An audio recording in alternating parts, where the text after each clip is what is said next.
अकबर के महल में कई कीमती सजावट की वस्तुएं थी, लेकिन एक गुलदस्ते से अकबर को खास लगाव था। इस गुलदस्ते को अकबर हमेशा अपनी पलंग के पास रखवाते थे।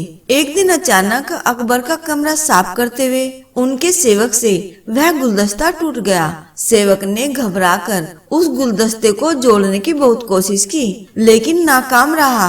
हारकर उसने टूटा गुलदस्ता कूड़ेदान में फेंक दिया और दुआ करने लगा कि बादशाह को इस बारे में कुछ पता न चले। कुछ देर बाद अकबर जब महल लौटे तो उन्होंने देखा कि उनका प्रिय गुलदस्ता अपनी जगह पर नहीं है। अकबर ने सेवक से उस गुलदस्ते के बारे में पूछा तो सेवक डर के मारे कांपने लगा।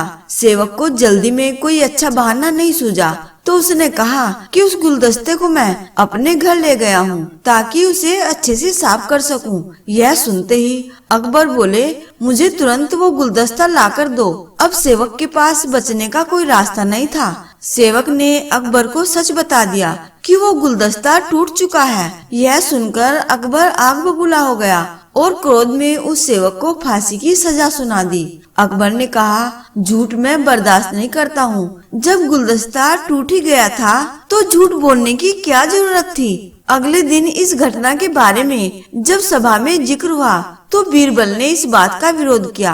बीरबल बोले कि झूठ हर व्यक्ति कभी न कभी बोलता ही है। किसी के झूठ बोलने से अगर बुरा या गलत नहीं होता तो झूठ बोलना गलत नहीं है। बीरबल के मुंह से ऐसे शब्द सुनकर अकबर उसी समय बीरबल पर भड़क गए। उन्होंने सभा में लोगों से पूछा कि कोई ऐसा है यहाँ जिसने झूठ बोला हो। सबने अकबर से कहा कि नहीं, वो झूठ नहीं बोलते। यह बात सुनते ही अकबर ने बीरबल को राज्य से निकाल दिया।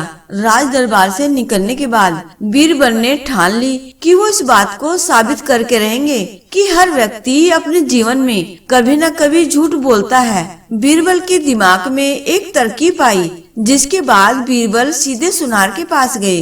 उन्होंने जोरी से सोने के गेहूं जैसी दिखने वाली गेहूं की बाली बनवाई और उसे लेकर अकबर की सभा में पहुंच गए। अकबर ने जैसे ही बीरबल को सभा में देखा तो पूछा कि अब तुम यहाँ क्यों आए हो। बीरबल बोले, जहाँ पनाह, आज ऐसा चमत्कार होगा जो किसी ने कभी नहीं देखा होगा। बस आपको मेरी पूरी बात सुननी होगी। अकबर और सभी सभापतियों की जिज्ञासा बढ़ गई और अकबर ने बीरबल को अपनी बात कहने की अनुमति दे दी। बीरबल बोले, आज मुझे रास्ते में एक सिद्ध पुरुष के दर्शन हुए। उन्होंने मुझे यह सोने की बनी गेहूं की बाली दी है और कहा कि इसे जिस किसी खेत में भी लगाओगे वहाँ सोने की फसल उगेगी।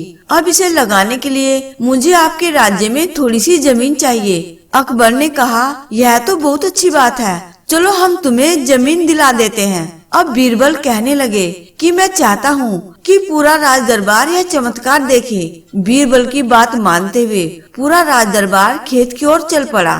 खेत में पहुंचकर बीरबल ने कहा कि सोने से बनी गेहूं की बाली से फसल तभी उगेगी जब इसे ऐसा व्यक्ति लगाए जिसने जीवन में कभी झूठ न बोला हो। बीरबल की बात सुनकर सभी राज दरबारी खामोश हो गए और कोई भी गेहूं की बाली लगाने के लिए तैयार नहीं हुआ।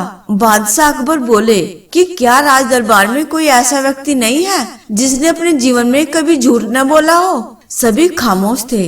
बीरबल बोले, जहाँ पनाह, अब आप ही इस बाली को खेत में रोप दीजिए। बीरबल की बात सुनकर बादशाह का सिर झुक गया। उन्होंने कहा, बचपन में मैंने भी कई झूठ बोले हैं, तो मैं इसे कैसे लगा सकता हूँ। इतना कहते ही बादशाह अकबर को यह बात समझ आ गई कि बीरबल सही कह रहे थे कि इस दुनिया में कभी न कभी सभी झूठ बोलते हैं। इस बात का एहसास होते ही अकबर उस सेवक की फांसी की सजा को रोक देते हैं। तो इस प्रकार से यहाँ यह कहानी पूर्ण हुई। यदि आपको यह कहानी पसंद आई है तो वीडियो को लाइक करें, शेयर करें और चैनल को सब्सक्राइब करके बेल आइकन पर क्लिक कर दीजिएगा, जिससे आपको धार्मिक एवं प्रेरक कहानियाँ मिलती रहे। धन्यवाद।